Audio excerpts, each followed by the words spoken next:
Thank you for joining me today. I just wanted to know a little bit about you, a little bit about your background, why you got into real estate. Um, Okay.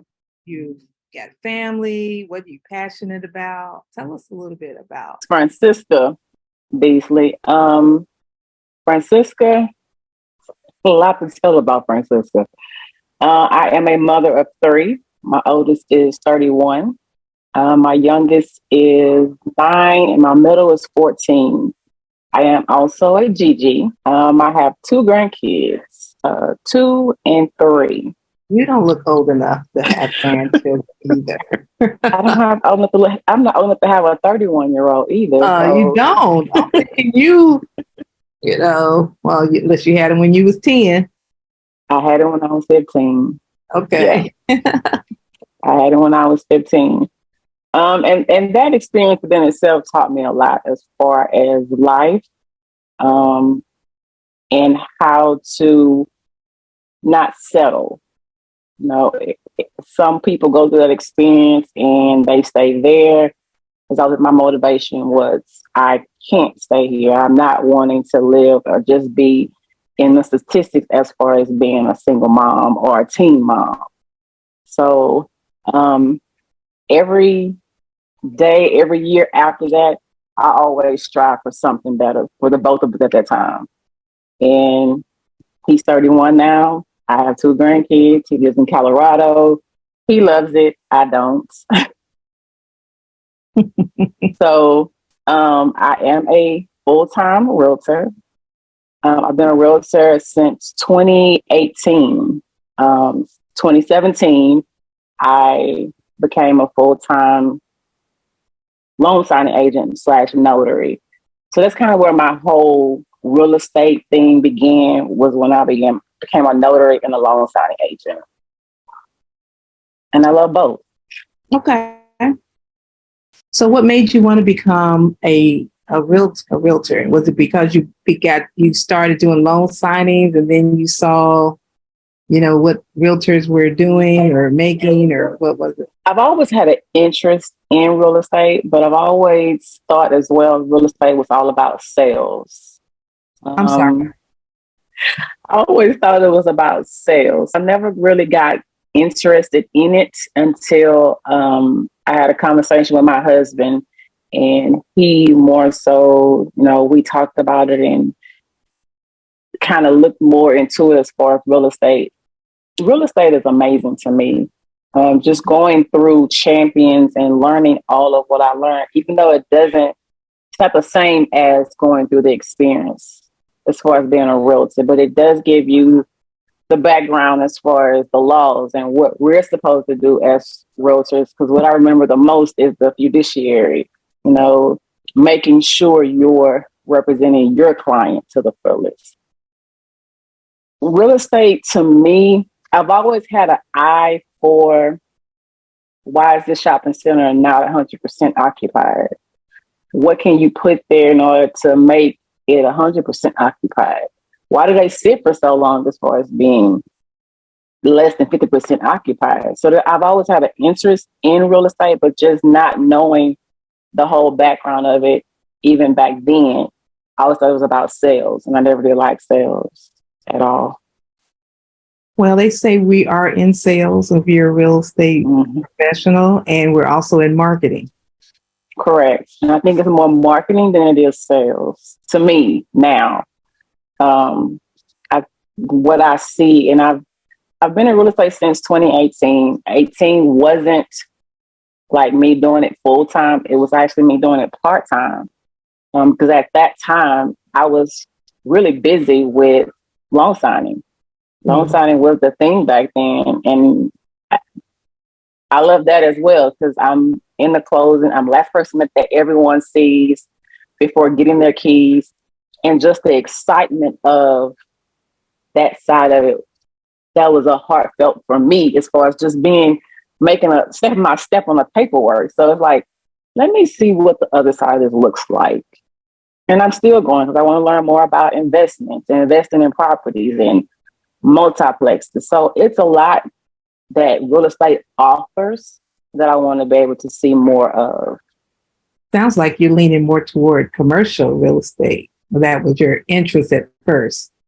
It has been my interest. I just, just got to find that right person to help guide you in that direction, because making mistakes is not, it's part of life. I get it. But if you can find someone to help guide you to prevent some of those mistakes being made, I feel it's always easier that way. Absolutely. Well, you can do real estate, commercial real estate with EXP as long as you are partnered with a commercial realtor in EXP. Okay. So EXP has their own commercial broker, broker side. So it's just like I can't do farm and ranch because I haven't done one before without going and having the help of somebody who's an expert in farm and ranch to walk me through that process. So you necessarily don't have to get certified to do farm and ranch or commercial. No. That's good to know. Yeah, I always thought you had to get the certifications in order to have, I guess, the initials behind your name. No, you don't have to. I told you, if I'm going to talk to get a new lesson. Well, that's good. Let me know when you talk to me and you don't learn something, because that means I got to get on the game. Well, let me tell you. I always look forward to a teaching lesson. Something I found out today, as of yesterday, we have a new managing broker. I saw that. You saw that? Okay. Yes, I saw that. And I put it in our group on Slack. And a couple of people in the group know her personally. So I'm going to follow her and see what she's all about. I never heard of her, although I hadn't heard of the previous one before either. So it's okay. There's so many realtors out here. It is. It really is. And I guess that's the thing why I love EXP so much. And yes, I'm going to say I love EXP because to me, it hasn't been like any other brokers that I've been with. Just the family dynamic of it, just everyone is helpful. Everyone is there. If they don't have an answer to your question and somebody else may, it's always something there that you can do. Like you just talking about the commercial. I had no idea about that. I had no clue about that. So for me to try to bring on other agents to EXP, I think it's easier for me because I know where I've come from and how I felt with other brokerages to now being with EXP and knowing that whatever I want to know, it's there on my laptop. Whenever I open it up and go to EXP World or go to EXP Enterprise, it's there. That's right. Or in your phone. Anywhere. Yes. Phone is now a laptop. Yes. That is true. So we got work. We got different groups. I think I told you yesterday about the what was it? Energy, utilities. The utilities. Yes, I did not know about that. Yeah, and that's a plus because like most of my contracts now are leases, so that would be helpful to them. As far as getting everything set up and not having to go through all three entities to get everything set up. Just have one central source to have everything set up as far as utilities. So that's amazing. Mm-hmm. That's really amazing. And then the home warranty, you'll get paid on that if they choose the home warranty with us. So there's a lot of good benefits. I like it. I'm not changing. People have contacted me trying to get me to go to other places. And I'm like, nope. And that's kind of the thing I see too. So like I said, I'm a loan signing agent. Matter of fact, I have to go in Friday to my title office. I see agents all day, every day. And I think that's kind of my door into them to kind of see who they're with, if they're happy with who they're with, and just kind of just leave it at that. There's no conversation. Here's my card. If you ever have any questions, give me a call. And I immediately follow everybody on social media. So as a follow-up to that, I would start sending them one of those videos EXP so they can see the benefits of EXP. That is a good idea. Mm-hmm. That is a good idea. I like sending Terrence Murphy's video, and I like sending Brent Froeh's video. Terrence Murphy, that's the one in the tribe group. Right. I don't think he's on YouTube. Mm-hmm. Okay. Both of them are on YouTube, so I'll just go to YouTube and do EXP Explained. I think that's what it's called. Mm-hmm. And then copy that and send it out to them and say, watch this. I'll follow up with you. Let me know what you think. And that's a good idea. I'm going to start using that one. Because I know I have, over the years, I've collected numerous business cards from real estate agents.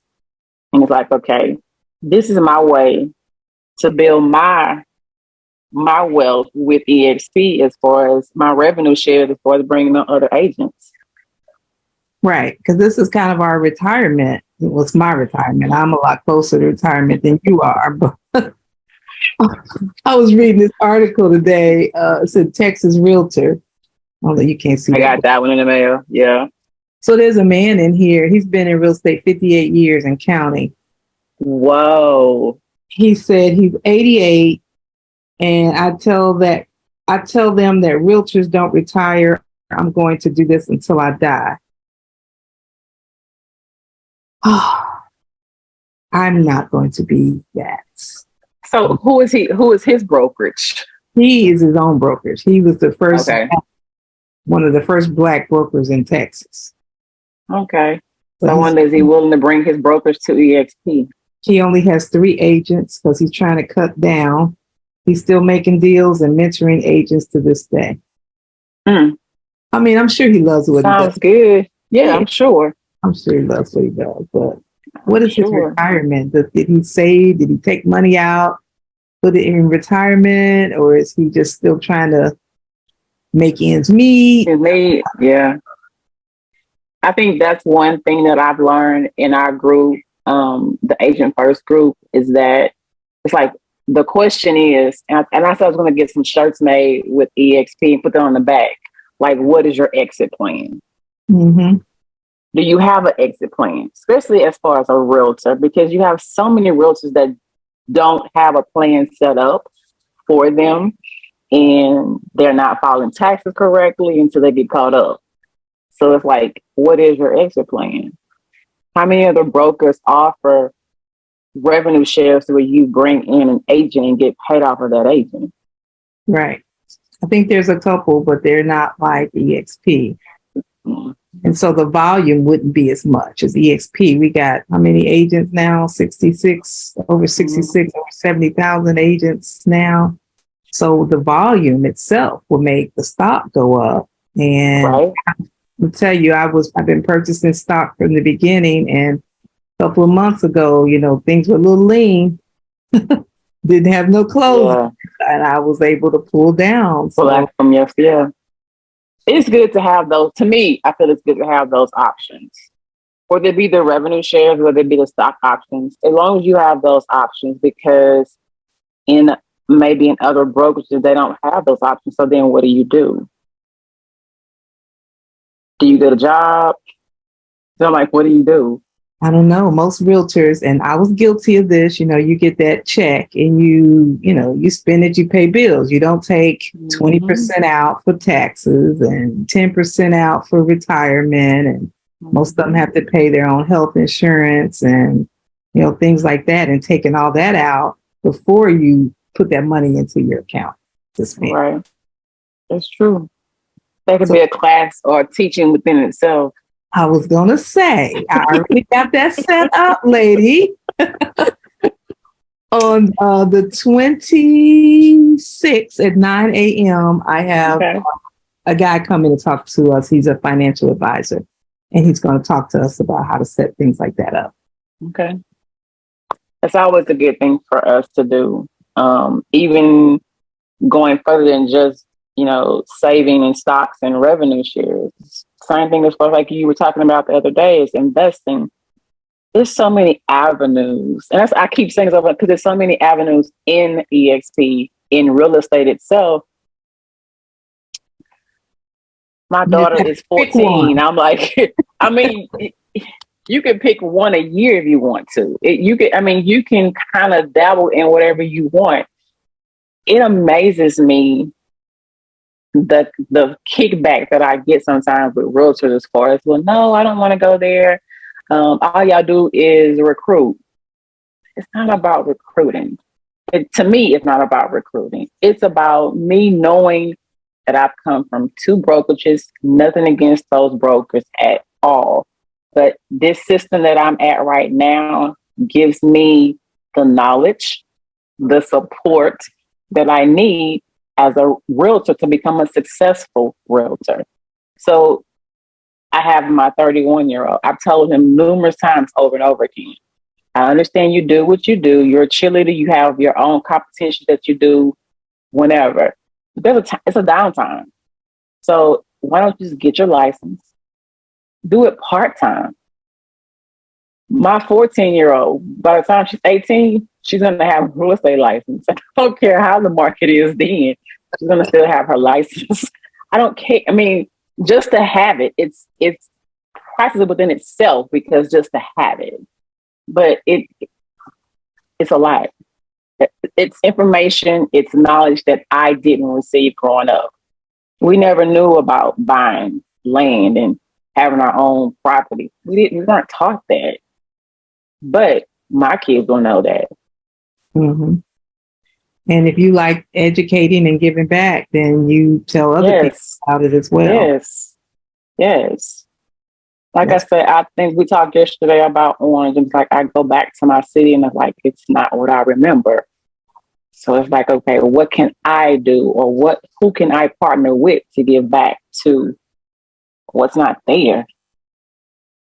Oh, we can work on that. We can, contact some people there and plug you in and work on it. You just got to let them know that, hey, I'm available. I'm here to help. What can we do to improve whatever? What do you got going that I could, tap into? Mm-hmm. You just got to open your mouth and ask those questions in that area. And you have history there. So, it makes sense that you want to go back there and give back. That's true. I agree with that 100%. And I'm on board with that. Mm-hmm. And that's why Terrence's group is called Real Estate Entrepreneurs. It's not real estate agents or realtors. We're entrepreneurs. We're not just, a realtor. That's true. Yeah, I think he wants to have 100 companies, and I think he's on like 22. if you go to his website and look at it, wow, I mean, that's a lot. Yeah, but why not? And I agree. I agree totally. And they're also around real estate. I agree with you totally. I think probably about a month or so ago, I was watching a YouTube video on something on real estate. And I was just writing down all of the different jobs that you can create within real estate. And I'm like, okay, I have all these family members. Who wants to go to school to be an appraiser? Who wants to go to school to be an inspector? Who wants to go to school? That's how I think.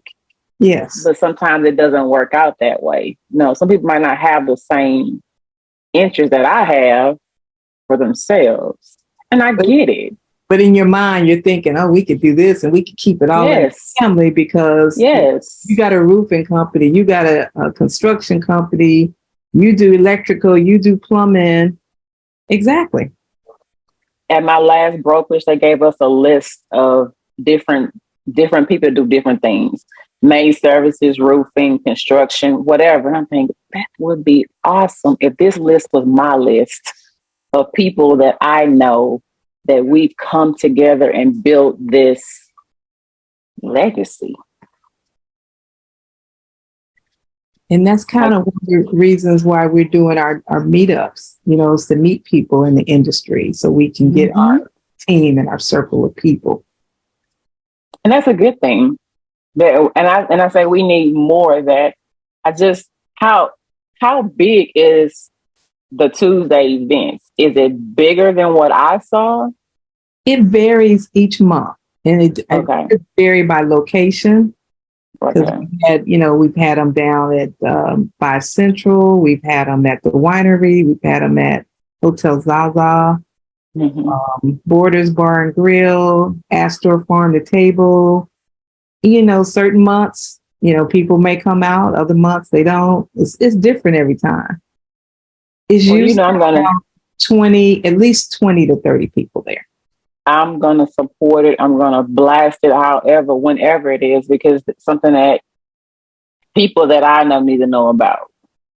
Because networking events happen every day, every other day. We try to make all of them, but I feel as if like this one needs to be known throughout. I don't know if I want it to be like huge, because then you won't have time to meet everybody and talk to everybody. And so keeping it like 30, 40 people, we get a chance to go and I can meet and talk to everybody there. Everybody. Or we can just split it up then. Fourth Tuesday and second Tuesday. Oh, I thought you meant split up the room. Like you handle that half over there, I'll handle this half. And that's an idea as well too. We could do that too. I think it's always a good thing to come together, and some people that I may not know, you may know yourself, which I'm sure you do. But I know a lot of loan officers that could benefit from this networking event. I know a lot of people that have small business that can benefit from this networking event. It's just about, like you said, probably location or time. For the day, summertime, vacation with the family. I know a guy that has it's a morning meetup. It's called happy hour in the daytime because he's got a little child. He can't do evening. So he's like, I want my people to meet up with me Wednesday at 11:30. We drinking alcohol and eating chips in the office building. I did say I went once. But I'm like, I can't do this in the middle of the day. Alcohol and chips. Okay. Sounds good. Yeah. Did he have a huge turnout? He limited to 20 people. Okay. That's not bad. Yeah, he had 20 people there. So everybody got a chance to mingle and talk. But it was way down in the city. And I'm like, I got to drink and drive back to Katy. Yeah, so. We won't do that early. Yeah, I don't drink that early. People are like, I got to go to work. I got stuff to do. But I understand, different strokes for different folks. So where do you see? He got those 20. Yeah. Where do you see yourself in 5 years from now? I know you probably hate 5 years from now. I really do. But 5 years from now, I'm not, and maybe I should put a timeline on certain things for me as far as my journey in real estate. I've always said, especially when I came into EXP and I've watched the videos, I really want to be a top producer. I want to be a capper. I want to do all of the things that everyone else. I want to icon. I want to do all of that. As far as time limit, I haven't given the time limit. Because if it was up to me, it'll be right now. It will be right now. One of the things I've learned in being with EXP is you do have to put a date and a time on it. Some people work on years. I need to work on that. Some people work on quarters. Some people work on months. And then they go back. Well, if I want to make X amount of dollars, then I need to make this many transactions that average this many phone calls. Yes. Right. That averages this amount of money, which means I got to make this many phone calls a day or a week. And so they, kind of backtrack it that way. So if you have a date of when you want to make icon, when is your anniversary with the EXP? Is what is this month? August. Mm-hmm. May. Okay, so you put your time on May because mine is so you got some May to cap and make icon. So I can show you, I can give you the formula for that, and then you have to hold yourself accountable, or you can ask me to hold you accountable to do all the things that you need to do on a daily or weekly basis to make that metric. Okay. I'm on board with that. It's not hard to do. It's just consistency and doing it, making those phone calls and sending those texts and doing all those things. But it's not impossible. People do it all the time. So do you think letters still work, or it's just, you think it's phone calls and text? Everything works for the right person. You could be sending a letter to somebody who doesn't have an email, or older person. They're not really tech savvy like that. So a letter may work for them, and then multiple. They get a text, they get a letter, they get a phone call. They see you on social media, you everywhere. It's like, let me call her. I'm ready now. I think that's one thing that I know for a fact that I've learned coming into EXP. I am an introvert, which I already knew that part of it. Me too. I can't tell. That's what my daughter says. I can't tell. That's what my daughter says. I've been trying to get out of my own way. I think that's the way to sum it up. It's not like I don't know, because I do. And if I don't know, I know how to go research it and find out. Mm-hmm. It's just getting in that room and having that conversation and meeting those new people. It's like, can I just keep it simple? Or can I stay in the back of the room with my drink in my hand and just watch everybody and, hello, how are you? Or have them come to me type situation. And I don't want to be that way, because I know that it is about getting out there. I know it is about meeting new people. So I'm just trying to figure out a way to slide myself in and learn how to be that person that kind of, in a sense, demands the room, and not as back of the room type person. So you're going to be inviting people to your event. Oh, I know. You're going to be the hostess, which means when they come in the room, they're going to be thinking, oh, I don't want, who's going to talk to me, how they feel. So then you just go to them and introduce yourself and ask them who they are. And it's becoming easier, because I did your event last month. Mm-hmm. And that wasn't as bad. So you put me on the spot, but and I didn't know that you were an introvert at that time. We'd only talked a few times, and I'm like, okay. I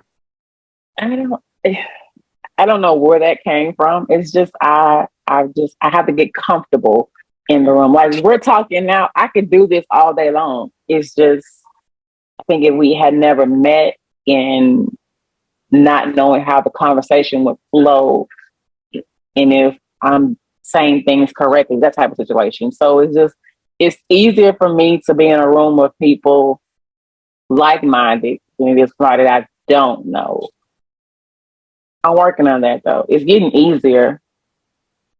It will be. And this is your test. This is you testing me right now. So I get it. You're out of your comfort zone right now. Yes, I am. But because I'm looking at myself like, okay, my hair is not curled. It is what it is. Growing. If you're out of your comfort zone, that means you're growing. That's true.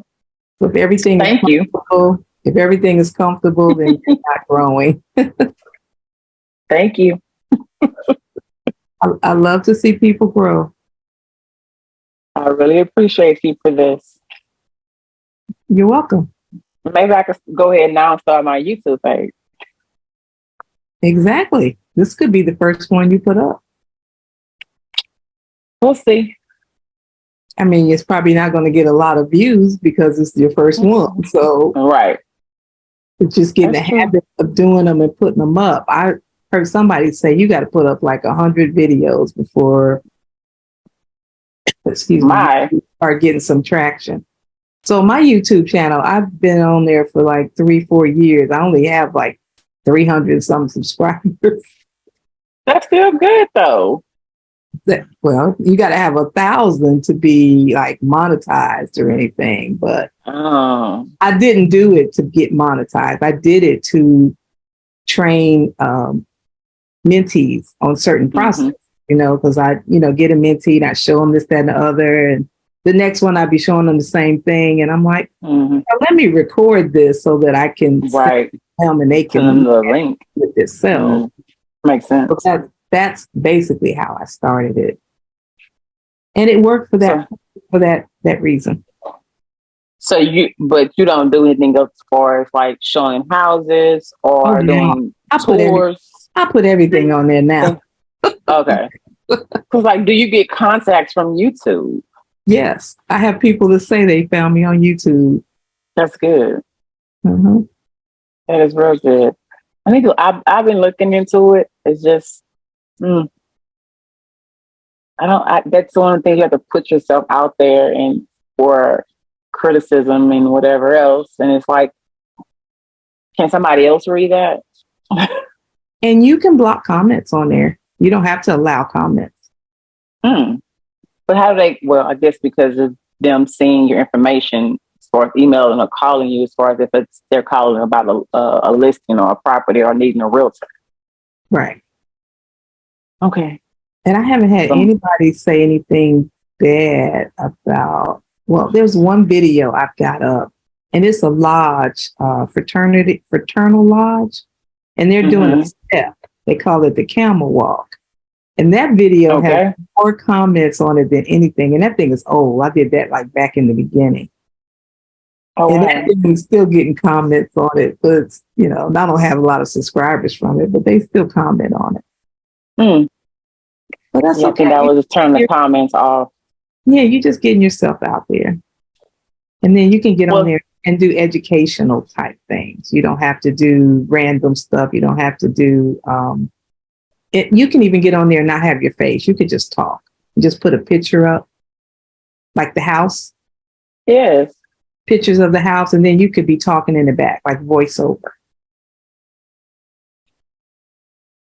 Yeah, I told you, I learn something new every day.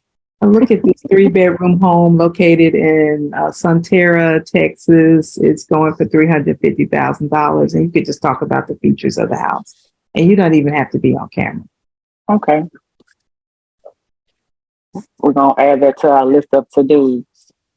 Okay. Is there a new community that's out in your area that you could showcase? There's a lot of new communities in my area. Long Lake has a new community off of 290, right at the exit. I can't think of the name of the community though. It's right at the exit of 290 where Bucky's located. Oh, past 290. Past Hockley? Past who? Hockley. Is Bucky's? I don't think Bucky's is past Hockley. I'm not sure where Bucky's 290. Is. Right there on Bucky's is right there at 290 and I have to look it up, but it's a Long Lake property out there. Of course, Bridgeland is going to be huge. That's within my area. And it's crazy that you asked that question because I go or ride through all these new communities in my area just to see the properties, what type of homes, apartments. So you're already doing what you need to be doing. Now you just got to turn your camera on. Well, yes, I agree with you on that. And also just going into the communities and meeting the salespeople. I think that's one of my biggest, I'm not saying fear, but like not knowing exactly what to say. Or is there a particular thing to say? Okay. Just let the conversation go. Go introduce yourself and let the conversation go. And Yeah, that's at Bridgeland is like one of my. I ride through there just about every time I go down 99, and that's going to be a huge community. I've been even trying to go on there.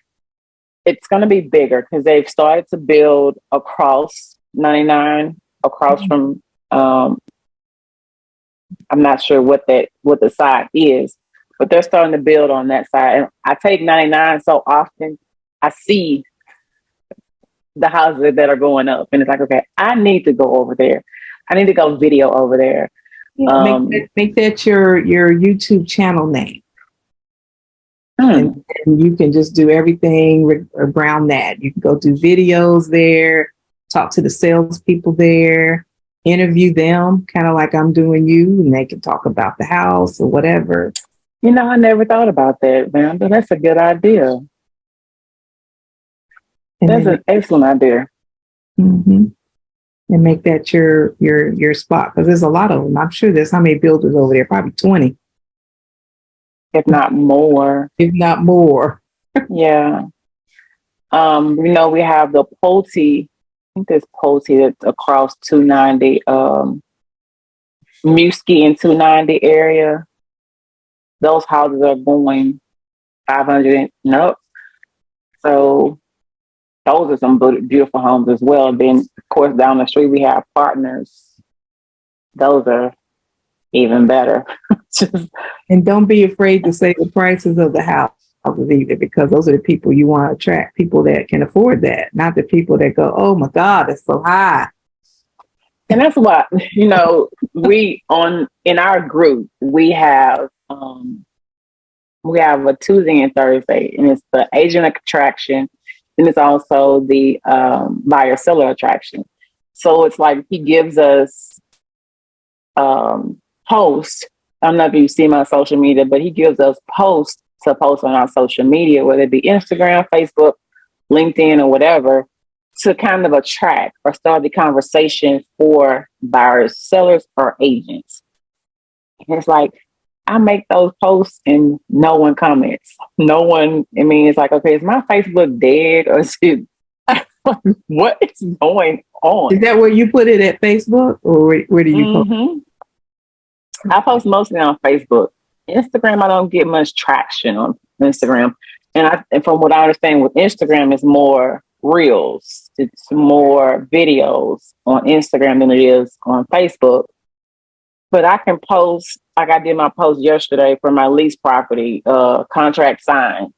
And I think I get like 40, 50 comments and congratulations on those type of posts than I do anything else. Well, I'll look through this. Oh, you're going to sponsor a teacher. Oh, That's nice. How does that work? So I've met a couple of teachers through my loan signings, and most of them have Amazon accounts. So all they want to do is for you to go through and buy supplies for them for their class.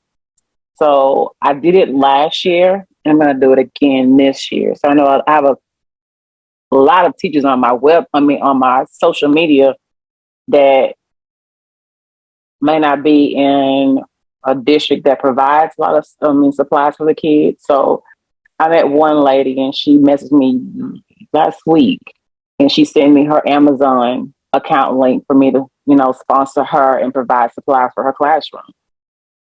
Oh, nice. So we had thought about to give back.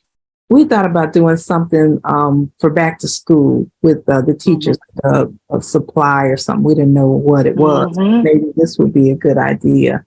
So maybe at our Tuesday meet and greet, we could have some raffles, That's an idea. Cater and have a raffle and do something like that. That's a good idea. And there are grants for teachers for down payment, like with T-Shack. Yes, I do know that. I need to learn more about the programs. I know I'll close them at the closing up, at the title office, but as far as knowing who qualifies, because our programs are not built for everyone. Okay. Okay, it's something we can work on because there's a lot of different programs that have different, qualifications on them. Mm-hmm. Yeah, I'm Okay. definitely interested in that. Anything else we need to know about you? Make sure I pronounce your name right now. Like San Francisco, but it's Francisca. Yeah. Francisca. I got it. Francisca. Okay. And see, I don't tell everyone this, but my nickname is Franny. Do you want to be called Franny? Nope, not really. I want to be professional all day, every day. Okay, Miss Beasley. If you have a hard time in remembering what to say, and it really doesn't matter because my mom, she's named me between her and my dad, but she calls me Francesca as well. Only when she's mad at me, though. That's only when she's mad at me.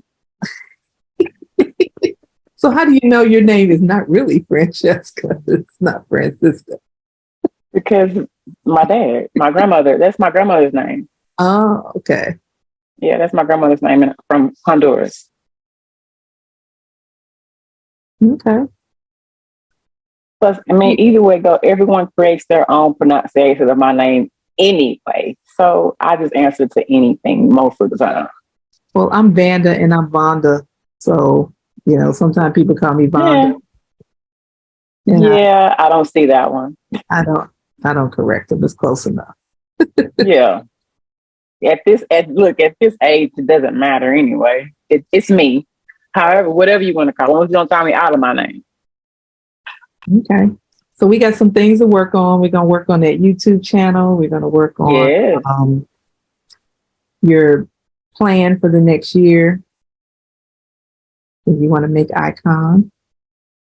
And I do want to make Icon. That to me is like really one of the top things coming into EXP because I'm still learning. I don't know everything, but I know the resources are there for me to learn whatever I want to learn and contact whoever I want to contact. Yeah, you're right. The sky's the limit. It is. And that's the part I love. I love that about EXP. The sky is the limit. You just have to speak it into existence and do the work that's involved to get there. You got to do the work. Yes, you have to do the work. Mm-hmm. Okay. Well, thank you very much. I got to meet a client for a late lunch. So I think I'm going to go ahead and get out of here. Sounds good. Thank you for having me today. We could do this again. Yes, we can. I'll talk to you soon. All right. Have a good day.